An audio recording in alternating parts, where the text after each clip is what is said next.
सबसे पहली बात ब्रह्मचारी को ये है कि किसी भी तरह से शास्त्र आज्ञा का उल्लंघन न होने पाए किसी भी क्षेत्र पे।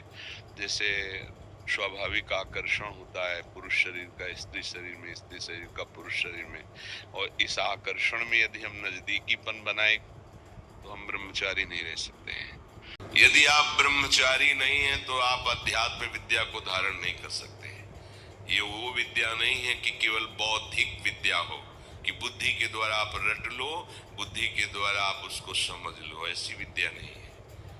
अगर हम लोग वीर्य का महत्व समझने लगे, ब्रह्मचर्य का, तो हमारा जीवन काफी संकटों से निवृत्त हो सकता है। अध्यात्म शक्ति वीर्य से ही प्रकट होती है। जेका बाघ का करे जाने के ऊपर वाला भेजा, ओ काई डेरवाई गुनहगार नगरिया।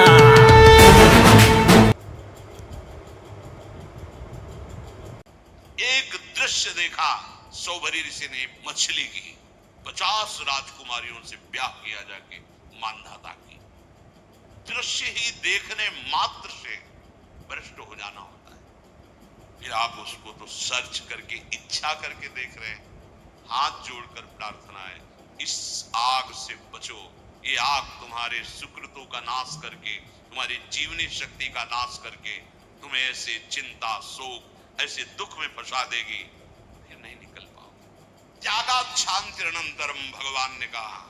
भोग के बाद शांति नहीं, तृष्णा पैदा होती है। भोग के बाद शांति नहीं मिलती है। कुछ क्षण के लिए वो कामना का भोग किया इसलिए शांत लगता है, फिर उसके बाद जो उसकी तृष्णा पैदा होगी, वो तांडव देख रहे उस तृष्णा का।